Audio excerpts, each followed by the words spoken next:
Changpeng Zhao, known as CZ, was born in China in 1977. His father was a university teacher, providing the family with a stable life, until an event occurred that changed their lives forever. In April 1989, a massive student-led movement took to the streets, demanding democracy and political transparency. Now in China, lack of democracy, lack of freedom, especially freedom of press. Tiananmen Square became the heart of this movement. In response, the Chinese government deployed army troops to occupy the square, leading to violent clashes that resulted in the death of 10,000 people. CZ's father was accused of supporting this movement, so he became under a real threat, forcing him to flee the country. The family relocated to Canada, where CZ and his parents settled into a new life. The young CZ developed a keen interest in computer technology. He went on to study computer science at McGill University in Montreal. However, the family faced financial struggles, and CZ supported them by working at McDonald's, flipping burgers while pursuing his education. Piece of paper. CZ, what on earth is this burger? It's a piece of paper like your fiat currency. Man, fix the burger and reply my tweets. I have sent CZ few emails, and I mentioned him in few tweets, hoping he would be part of this documentary. I didn't get a reply from him yet. So please, if you are watching, every single one watching this documentary, just leave a comment by his name and mention hashtag CZ fix the burger and reply the tweets. Let's get his attention, man. We got a story here to tell. While I was doing my research on CZ, I came across two very interesting articles. One in BreakingNews, another one was written by Semi Fletti. He is a crypto journalist. Both of them have been following CZ and Binance for a very long time, so I have decided to contact them. Hi Rob. Hi Sammy, would you mind to be part of CZ's documentary? I waited for a long time, but eventually I have received good news. So let me show you what they are going to say. Sammy and Rob, thank you very much for being part of this documentary. Sammy, would you like to tell me more about CZ, please? We all know he was born in China. And then at the age of 12, his family moves over to Canada. And then he was born to his mother as a teacher, his father an academic. Thank you. Rob, tell me more, please. Yes, so I believe that CZ's upbringing and his family's story played a huge part in the entrepreneur and business leader that he became. His father was a brilliant man, a tinkerer, but was not a great businessman.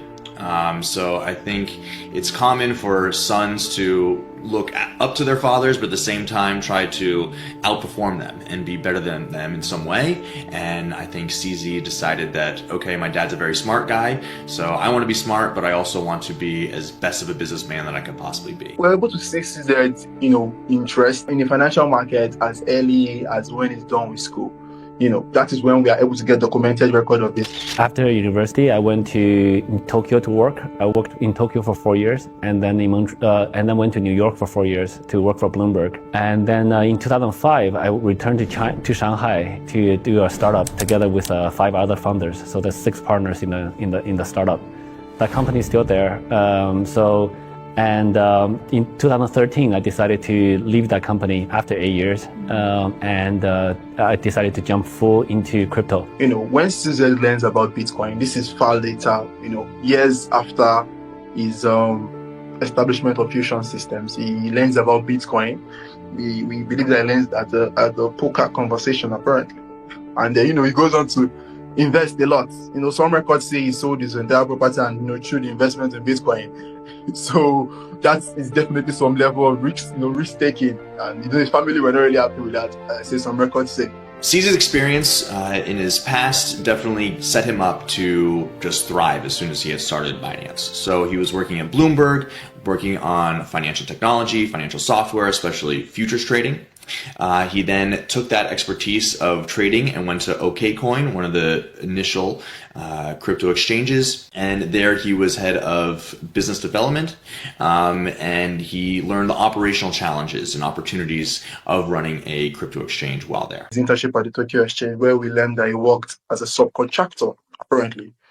He was involved in developing software. So he's been developing software actually, that's CZ for you. He has been trying to improve the system. At Bloomberg, he also works as a developer in developing a software for futures trading, for the futures market.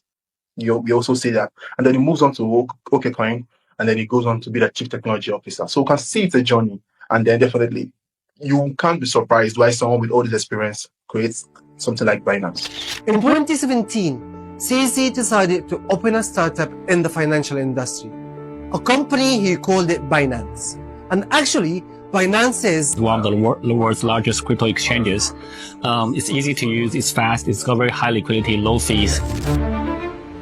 So when I googled Bitcoin and crypto, I found all sorts of controversial opinions. It's insane. It really depends on who you ask. Like, in all seriousness, I compare it to the internet. The whole thing is a promise that you can get rich for free. But I would not touch crypto in a million years because I wouldn't trust the deposit bank. Everybody who owns these various coins, Solana, Litecoin, I do think you're an idiot. Okay? I did not go to college to get stupid. I have got confused with all of these opinions, so I have decided to interview a bunch of professionals. So let's hear what they have said about Bitcoin. Simply speaking, Bitcoin is a form of digital money and technology that serves as records of shared transactions. So these shared transactions records form a blockchain, which means that they are saved as blocks that are connected and secured cryptographically and that are distributed. So the question of what is Bitcoin can be answered a million different ways, but essentially it is a decentralized digital currency. So it is a currency that operates without a central bank or a central issuer. It was started in 2009 by an anonymous developer, Satoshi Nakamoto, when he introduced the white paper on October of 2008 to the cryptography mailing list, and then launched the protocol on January 3rd, 2009. So it has been running for 15 years straight with a 99.9% uptime, and it is a currency. It is a peer-to-peer electronic cash. It allows you to transact monetarily without a third party, without any banks or middleman needed. Bitcoin is a digital currency. It was founded by the famous white paper of Satoshi Nakamoto, and he created a system whereby there was no double spend of digital money. Right now, Bitcoin is a completely virtual form of currency, controlled by no government or individuals, and created by anonymous founder. Despite this, Bitcoin market cap is higher than silver. It has skyrocketed, even suppressing a massive oil and gas companies like Aramco. You know what's Aramco? The biggest oil and gas producer worldwide. It's mind-blowing. The whole situation has sparked a huge debate and confusion. But to truly understand what Bitcoin and how it works, we need to dig deeper. It's about more than just a digital coin. It's a whole new way of thinking about money. To really get it, we need to understand the history of money and to compare Bitcoin to how traditional money transactions work today. I have decided to give you an example here to make it easy for you. Okay, so let's see the example. Let's say Mark wants to buy these trainers from X, the seller, and he decided to pay in the traditional online payment. So what he's going to do, Mark would initiate a transaction request on his phone and send $100 to X. Now, the bank is going to check if Mark has the $100 in his balance. If he does, the bank will approve the transaction and will update the ledger. In this ledger, it will be recorded that Mark has sent to X $100, and this ledger will be stored in the bank. Now Mark and X would assume that since Mark has the $100 in his bank account, which cover the cost of these trainers, the bank is going to approve this transaction, right? No, it's wrong. In fact, there are 3 authorities are monitoring this transaction: the bank, and the central bank, and the government. If they have decided that Mark or X has any problem with the government or with the bank or the central bank, they're going to stop the transaction. And this is what we call it centralization, which means giving the power to organization or entities to decide who is allowed to do what and who is allowed to transact, and at the same time they have control of all the records. But when you come to the Bitcoin, it's a little bit different. So let's say, for example, now Mark decided to buy these trainers from X, but at this time, instead of paying in dollars, he's going to pay the 1 Bitcoin for these trainers. 1 Bitcoin is a little bit expensive, but just for the example. So Mark is going to open his crypto wallet on his phone, and he's going to put X's address on his wallet and send 1 Bitcoin to him. Now, the transaction request is initiated. Once Mark made the transaction request, it got recorded in a ledger, and this ledger will be sent to several people who are part of this network. Each of them received the transaction, and they checked to make sure everything was correct, like whether Mark had enough Bitcoin to send. If everything matched up, they would approve the transaction and pass it along. After the transaction was checked and validated, the ledger will be stored in a block. The block is made in 3 sections. The ledger data is stored in the first section, hash, and then the previous block hash. The hash is just a unique number, and it works like a fingerprint, and is automatically generated. Now Mark's transaction was placed in a new block, and that block was linked to the previous one, forming a chain of blocks that created a permanent record. The number of stored transactions is vary from blockchain to node. The more transaction will be saved in a block, will be faster in transaction. That's why you can see different blockchains like Bitcoin, Ethereum, XRP, and others. However, the concept is similar between all of them. But before the block of Mark's transaction to be added to the blockchain, a group of people called miners have to do some hard work. They competed to solve a tricky math problem that proved that they had put in enough efforts to confirm the block. Once one of the miners solved the problem, the block with Mark's transaction was added to the blockchain. That's it. Now Mark sent the 1 Bitcoin to X, and there is nobody in between who can stop the transaction unless there is wrong data, or maybe Mark didn't have enough Bitcoin in his wallet. But there is no government, there is no authority can stop this transaction. Gosh, that was very hard for me to understand. Hopefully you understood it. Now the question which I have, why blockchain is important? Is there any other use for the blockchain?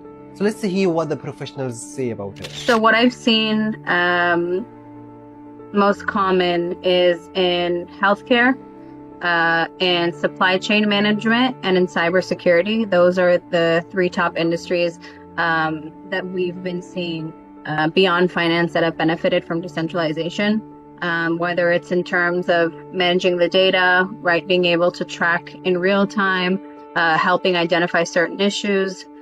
So I believe that those 3 industries are the most popular beyond finance. Entertainment. You can now, as an artist, sell portions of rights to your music and royalties so that people can invest in you as an early artist and get a fraction of your royalties moving forward. And I think one of the most promising areas is in voting. Actually, we've seen in Guatemala, the Bitcoin blockchain has helped verify election results. And so I think that is, money is the number 1 benefiter of decentralization. Number 2, I would say, is voting. Now I have all the information about the main technology that made CZ very rich, which is Bitcoin, cryptocurrency, and blockchain. But there is one big question. I'm trying to find an answer for it, which is, who's the person who created this technology? Who's the person who created Bitcoin? This person has 1 million Bitcoin in his wallet and he never touched. That makes me think about, is he really rich enough so he doesn't need the money? Or he is a very big believer in the Bitcoin and technology and he doesn't want to spend the money because he believes in that? Or there is something else. He has $1 billion in his wallet. He's a billionaire, but he doesn't want to reveal himself. Why? Why he doesn't want to do that? And who is he? This is the main big question. Some people think it's a Greg Wright, and others believe it could be Nick Zappo, Peter Dodd, Elon Musk, or even CZ. But I came across a very interesting video for somebody who says Bitcoin is not as it is, Bitcoin not what you really know, and even he knows who is Satoshi Nakamoto. So let's watch it. At first, CZ based Binance in China. Hi, my name is Changpeng Zhao. I'm the founder of Binance. I'm at the Binance office right now. So this is our first English recording to introduce our team, our office, and some of our product to the Western users community. But here's the thing, China was not very keen and not very friendly with cryptocurrency. And at the same time, CZ wanted to raise funds. So he approached different investors, but he had a very negative feedback. So what he has done is, he tried to do something that's called the ICO, Initial Coin Offer. I really hope you guys can join our ICO. In the initial coin offering, the coins are sold to early adopters. So the idea is that those who are early adopters, they will be able to buy those tokens for cheaper before those tokens go to market and are made available either on centralized exchanges or centralized exchanges. When the tokens are available in the ICO, the idea is that they are available for cheaper, but the price will go up when the token goes to market. For example, the Scotcoin project, which is what I'm the CEO of, wants to offer its coins onto an exchange in order to use the funds to do something else. Now, typically an ICO, if we just make it easy, we'll say that the price is going to be $1 for the coin or the token. So you want to create some interest and so on, and you might say, well, we're going to offer 3 months out, we're going to offer coins at 25%, in other words, 25 cents per token. But then after 2 months, we're going to change that to 50 cents. And when you get to within 1 month, it's going to be 75 cents. And then on the day it's launched, it's going to be the $1. So an ICO is where you have an offering of tokens, usually at a discount to what is intended to be the price on the exchange, in order to finance whatever it is you're doing. So he launched Binance BNB coin back then, and he sold it for just 10 cents per coin. In just 8 days, he succeeded in raising around $15 million. July 2nd, we finished our ICO. So we raised $15 million worth of cryptos on our hands. Let me tell you something very interesting here. If I invested $500 back then in BNB, do you know how much it would be worth now? $3.5 million. You heard it right. It's crazy, right? One more time.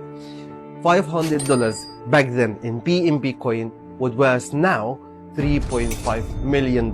Can you imagine that? It's crazy. I've showed you Binance office in China, but this didn't last for long because China cracked down on cryptocurrency. So CZ had to move from China to Japan. In China, it's very clear that it's no longer allowed, and the government is against it, or at least there are policies that's hinting towards against it.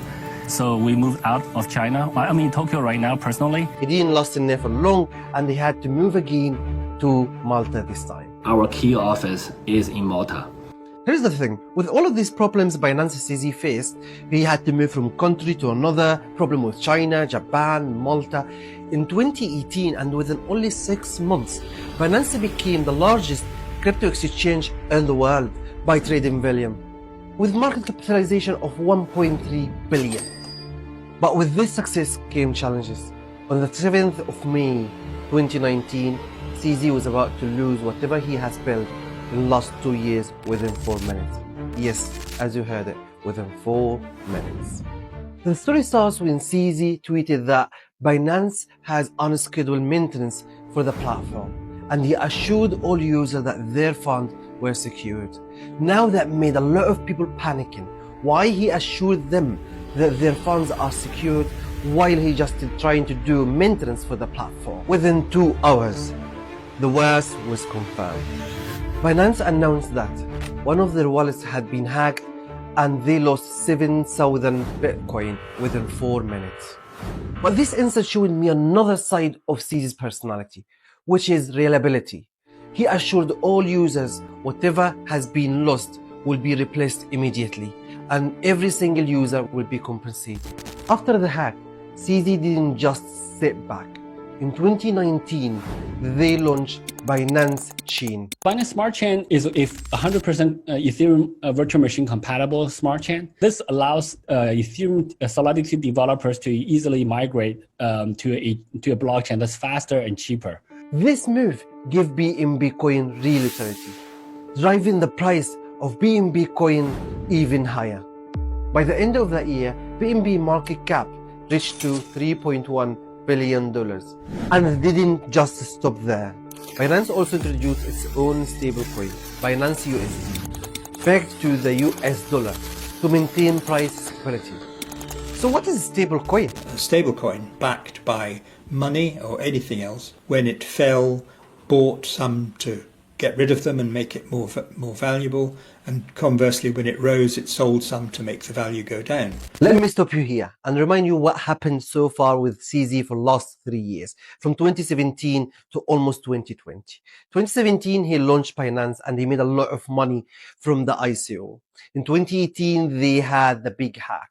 In 2019 they launched Binance Chain and the Binance stablecoin BUSD. Within these 3 years, CZ had ups and downs, had a lot of challenges, but he succeeded in making Binance on the top of the financial industry. He made it one of the biggest companies worldwide.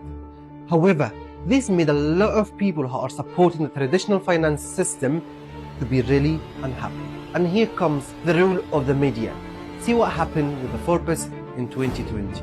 They leaked 2018 document detailing a plan called Tai Chi, which suggested that Binance was using Binance US as a decoy to deceive US regulators while continuing to funnel the profits to the parent company in the Cayman Islands. CZ denied this accusation.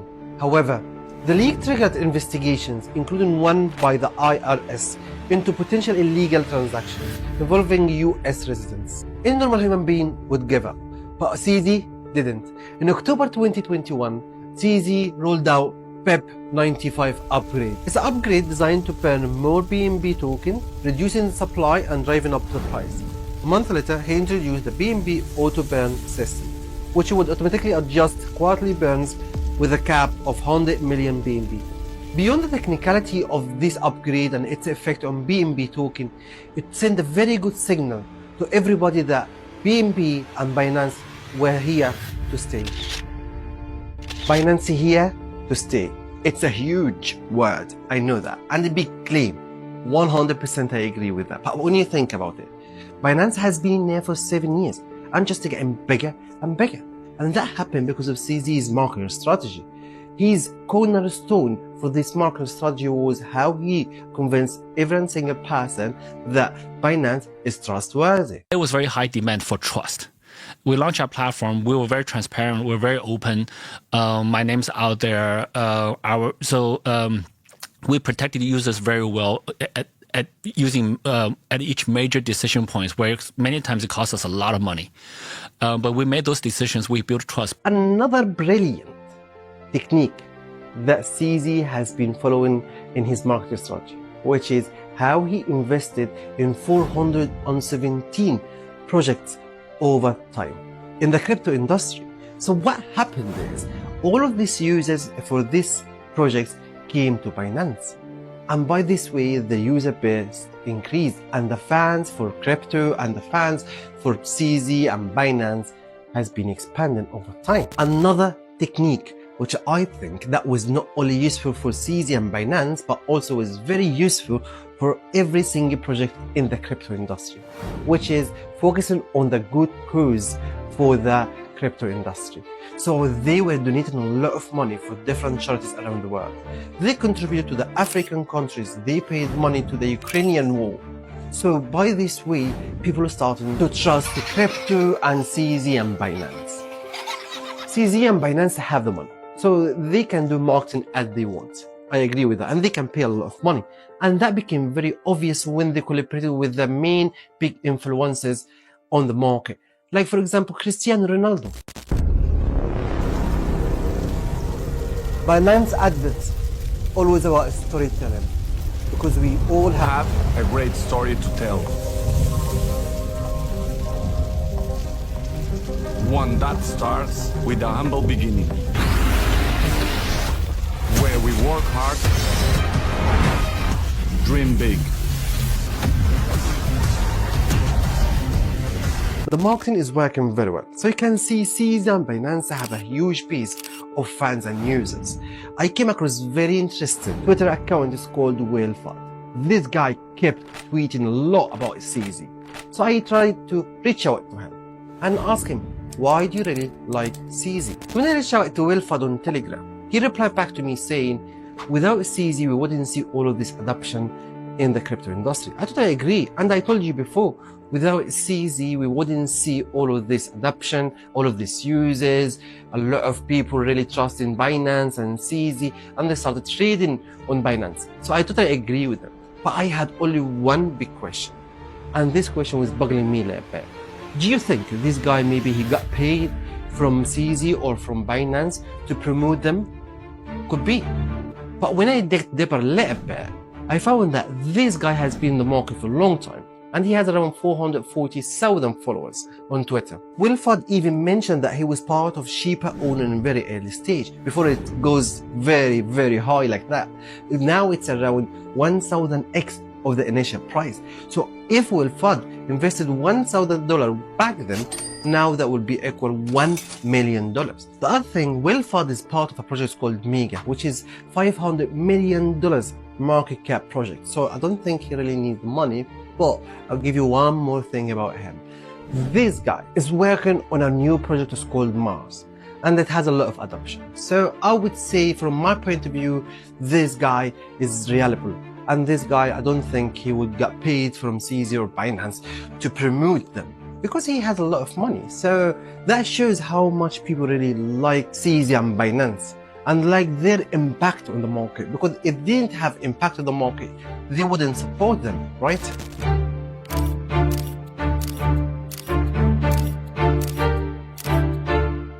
"2022 is a very tough year for the entire world, and especially for the crypto industry.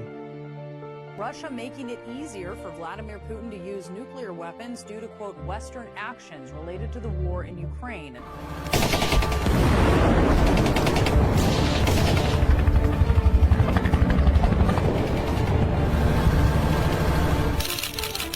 In February 2022, Russia invaded Ukraine, prompting the Americans and European governments to impose sanctions on Russia. In response, Russians start using cryptocurrency to bypass these sanctions. And Binance came in the heart of this dilemma. Crypto exchanges are stopping short of a complete ban on Russian users, despite calls out of Ukraine to clamp down. Binance was accused of allowing Russians to transact using their platform. In the beginning, this is what CZ said about this problem with the Russians. Facebook has not banned Russian users. Google has not blocked off Russia, etc. United States have not done that. So we just follow rules. We don't make them. And also, just from an ethical point of view, many Russians do not support this war. So I think we should separate the politicians to the normal people. However, by April, everything changed. Binance banned the trading activities for Russian citizens who had more than 10,000 euros in their accounts. For meanwhile, on the other side of the earth, there was a start of a huge fraud that will cost investors more than $40 billion. It's a cycle of life. You begin from nothing and you go back to nothing. And that's exactly where I want to be. So I think Terra is going to be the decentralized money standard across the entire blockchain, across all the blockchains. And I'm excited for Terraform Labs to contribute a significant portion of that early vision, but eventually to go back to nothing. Right. Yeah. Excited. In Singapore, Terraform Labs have been operating the Terra Luna stablecoins since 2018. Luna reached all-time high of nearly $120 per token in March 2022. The Terra USD was known as an algorithmic stablecoin, and it lost its peg to the US dollar, gaining a dedicated following of fans who call themselves lunatics. 95% are going to die. Yeah, there's also entertainment in watching companies die too. But in May 2022, everything turned upside down. Validators halted the Terra blockchain as the Luna token fell to near zero. The problem was that it could only handle relatively very small amounts, and the people who did it have all basically gone to prison because they were manipulating the market. And that, of course, is the basis of all scams, is where people, instead of letting the market do its own thing, start to interfere with what the market is doing. Pretty much wiped out about $40 billion in market value. A lot of investors were blindsided. Luna collapse was huge, resulted in losses of more than $400 billion of the cryptocurrency industry. Centralized parties that were also holding Terra, a lot of their investors unfortunately lost a lot of their investments. I think it blindsided a lot of people. It came out of nowhere. It was something that happened very, very overnight. By the end of 2022, one of Binance's investments shook the entire crypto industry to its core. One of the largest exchanges in the world, FTX, collapsed this week after a chain reaction set off by a leaked document that raised questions about the company's finances. Sam Bankman-Fried, or SBF, was once the golden child of crypto. At just 30 years old, he had become one of the richest people on the planet. His exchange, FTX, valued at a staggering $32 billion.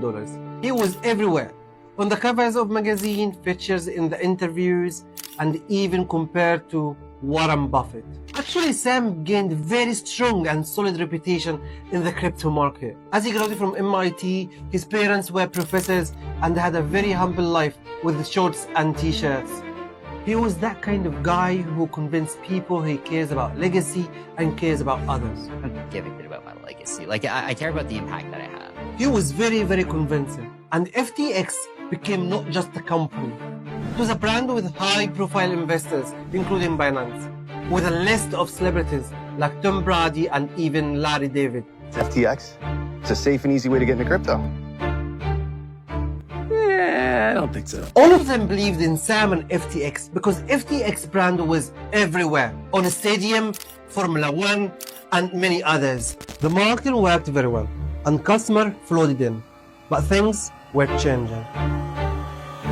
Coindesk published a report revealing that FTX's sister trading firm Almada Research was heavily reliant on FTX's native token, FTT. FTT, it served as a utility token as well, and people could use it for trading fee discounts or rewards. Some people had like early access to certain offerings for the holders. The alarm bells started ringing. When there are two companies, two separate entities for a reason, it's important that they do not share too much of one common risk source. So in the case of FTX, which was a crypto exchange, and Alameda, sharing token FTT meant that disturbances to one were immediately transferring to be disturbances to the other one. There was a point where Binance was perhaps going to take them over, but quite rightly Binance saw that that was a bad idea because the amount of money that they owed. They didn't actually even know how much money they owed. At the same time, CZ was watching, and he was about to make a move that will change FTX's future forever. CZ tweeted to his 7 million followers that Binance would liquidate its holding in FTX's FTT token. This move had a direct impact on FTX. I got a call from Sam, and then he wanted actually a buyout of the entire firm, of the entire FTX platform. And then, but then we got our team on it. It was pretty clear pretty soon that there's, there's misappropriation of user funds. The user funds are gone. At that point, I thought I couldn't, whatever data that's in the data room, we couldn't trust anymore. So it was quite hard for us to do that due diligence. So we didn't go very far. As news spread, panic set in. Investors and users rushed to withdraw their funds from FTX, fearing the worst. Within days, FTX was forced to file bankruptcy. It became clear that there was going to be a crash in terms of Alameda and FTX. So people were obviously trying to take money out because they controlled it. They stopped it. It meant you couldn't take your money out. 8.9 billion in customer funds vanished. In 2019, until earlier this year, Bankman-Fried and his co-conspirators stole billions of dollars from FTX customers. Knowing what we know now, I don't think we would have invested at all, or even went anywhere near it. What makes this collapse interesting is the similarities between FTX and Binance, and between even CZ and SBF. It's unreal. Both of them had a humble lifestyle, graduated from high universities, and even had parents who were professors. On top of that, both FTX and Binance adopted remarkably similar marketing strategies, relying heavily on celebrities, given to charities, and sponsoring big events. FTX collapse and the similarities between CZ and SBF and FTX and Binance gave an excuse to authority to come after Binance and CZ. This is a very interconnected world in crypto, with a few concentrated players at the middle, and one of those concentrated players had the toxic combinations of lack of disclosure, customer money, a lot of leverage, meaning borrowing, and then trying to invest with that. And we have multiple paths. And one path is working with those crypto exchanges, crypto lending platforms, and to get them properly registered. And why that matters is that so the public's protected. But we have another path, which is enforcement. Not all centralized exchanges will best serve, right, the end user. I think that there's a lot of regulations that are coming into play today to try and protect the end user and make sure that really only the proper exchanges will be providing these services. But at the end of the day, I still think that there needs to be a lot of due diligence done independently. They thought Binance was operating in the same way like FTX. That's why CZ responded with this video. Look, we're a different type of crypto exchange. Just because we're both crypto exchanges, it doesn't mean we're the same. CZ and Binance had a lot of trouble in 2022 and 2023 and even part of 2024. Almost 3 years. They had a lot of troubles with the authorities and different regulators around the world. Not only one country like USA with the stop. Then you got France, Nigeria, India, and the list goes on and on and on, even Australia. So that shows there is something behind the scene which made all of these regulators to kick off at the same time. That makes it very interesting for me why all of them all of a sudden started to crack down on Binance and CZ and the crypto industry in general. Some of the major threats to our national security are facilitated by crypto. All of these regulators and the authorities, all of them have the same statement. They always say the same single words about why they don't like crypto. Because they see the crypto as a threat to the national security and the financial system. So when I was doing my research, I tried to dig down a little bit. So I made my research and I found that a very interesting documentary about a guy who stole around 51,000 Bitcoin from a website on the dark web called Silk Road. And when the IRS investigators tried to trace his transactions on the blockchain, they came across a guy who helped them with that. He's an investigator in the blockchain industry. And this is what he said about it. And people thought this was a private transaction and they could just get away with it. They thought that. So the beautiful thing about the blockchain is that All transactions are preserved going back to 2009 when Bitcoin was first launched. So all those criminals were just dead wrong.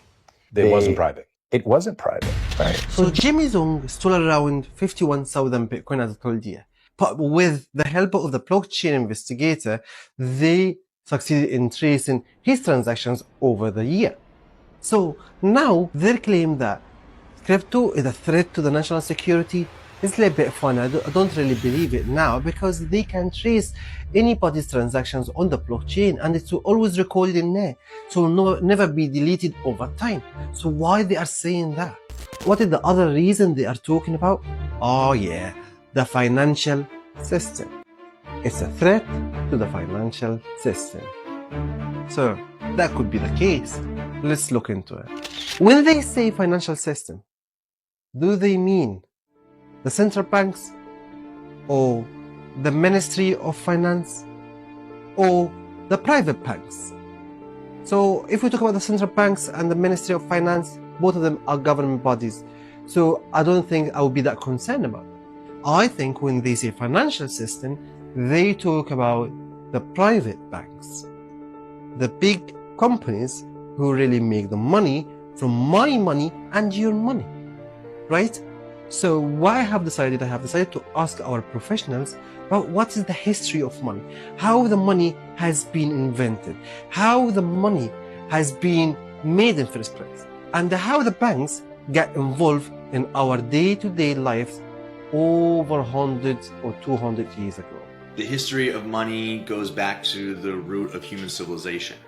Money is communication. It's a way for people to trade their time and expertise with each other without having a direct good, right? So in the beginning, it started off as barter. If you're a farmer, because that's where it all started really, you have product. Your product might be sheep, might be cattle, might be pigs, might be wheat, could be anything. But the point is that's only one thing in your life. There's other things you need. You need, for example, if you don't have cattle, you might need to buy milk or get milk. If you don't have wheat, you probably need to buy bread. And so what you have to do is you have to exchange what you have as a farmer with somebody else who has what you want. And that is exactly what bartering is. Bartering is exchanging something you have for something you want. But that runs into the double coincidence of want problem, right? So if I have goats, but you want oranges, then we have a problem. So instead, humans invented money. We know, for example, in the Pacific, there were conch shells were used. We know there were huge sort of mill wheels were used. And slowly but surely it became that people decided amongst themselves, usually in quite small areas, what would be used as money. But eventually, we realized that there are certain attributes that make a good money, right? Scarcity, durability, portability, fungibility, and so on. And so what humans over time centered around gold. They realized that this commodity had distributed or expressed these properties the best. I didn't want to focus a lot on the history of money, from bartering, then the different coins came into the play and so on and so forth, but I wanted to focus more on 200 years, between 1700 to 1900. Within these 200 years, we had around 327 wars and battles around the world, because the big countries tried to build their own empire and take the gold from the small countries and bring it back to the private banks. British Empire, the French Empire, and the list goes on and on. But the gold used to be taken and be stored in the private banks. Under the gold standard, the world saw its greatest explosion of prosperity, right? Especially in the 19th century, around the world, you see the best examples of art, architecture, scientific expansion. But that all changed in the 20th century. The Western countries in particular switched over to a strictly fiat currency, money that it can be printed out of thin air, that is not backed by anything.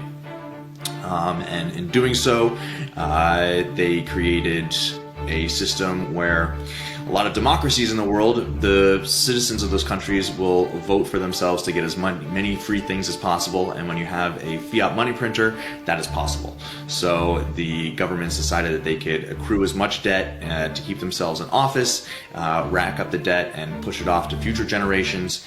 And that leads us to the point where we are today, where we're in a debt crisis around the world. Every single country is greatly in debt, and it really is not painting a pretty picture for the future generations. That is one of the inspirations that led to Bitcoin. Move forward to today, 2025. What is the main function for the banks? Think about it. I'll give you 2 seconds. I'll repeat the question here. What is the main function of the banks? Why they are existing in our lives?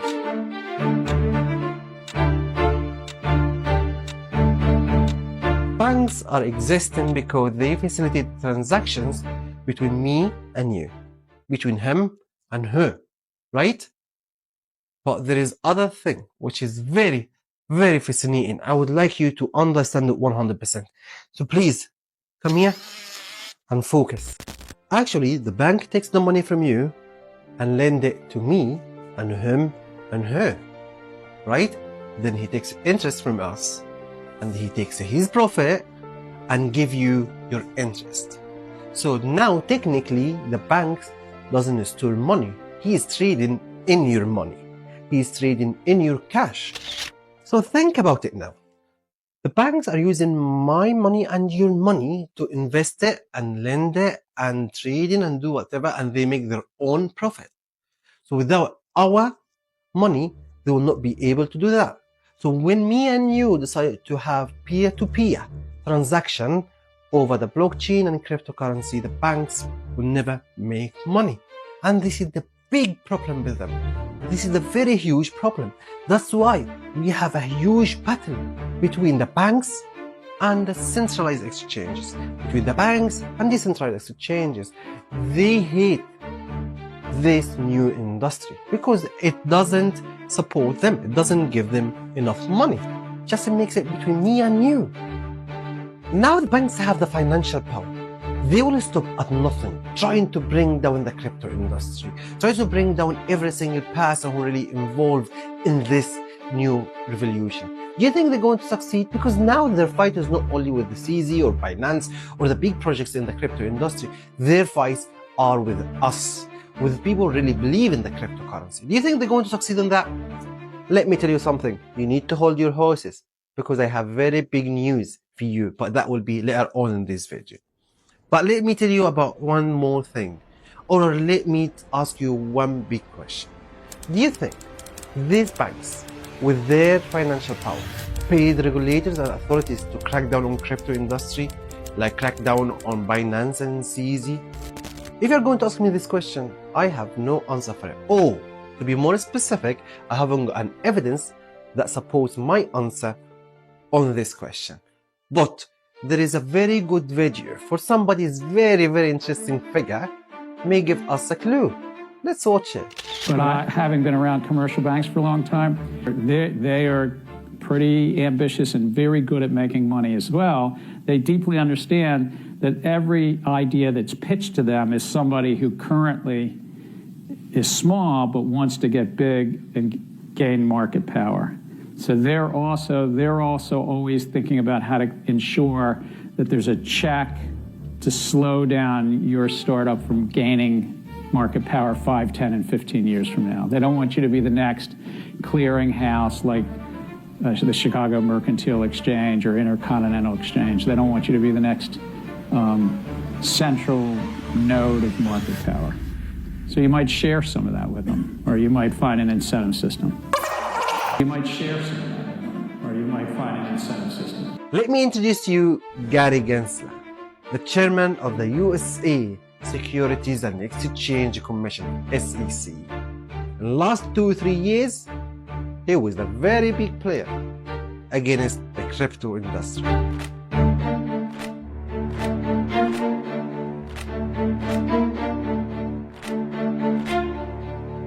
But the good news, I just heard it this morning. He left, he resigned, and he became ex-chairman. A lot of people have been very happy with that. Even that a lot of people have been waiting and waiting, counting days for this guy to leave his position. Literally counting days.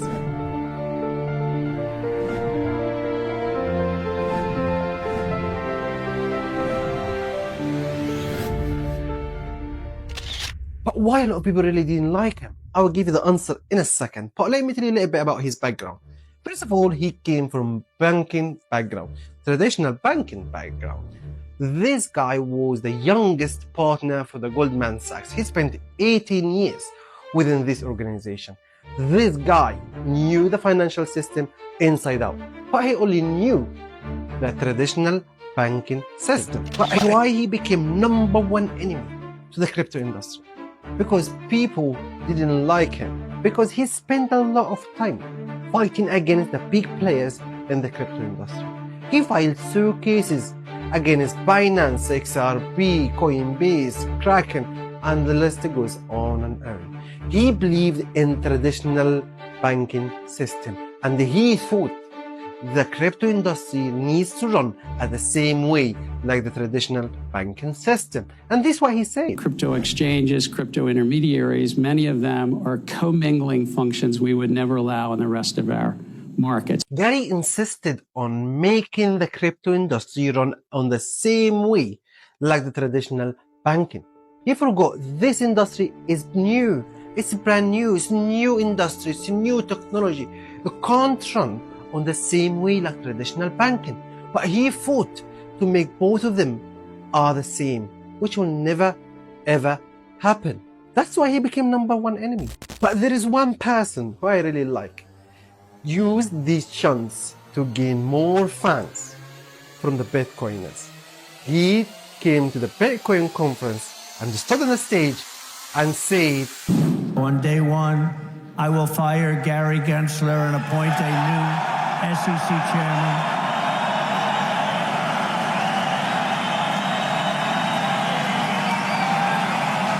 In April 2024, the challenges for CZ and Binance came to its peak. And CZ had to plead guilty for violating the USA laws. And secured a guilty plea from Changpeng Zhao for willfully violating the Bank's Secrecy Act.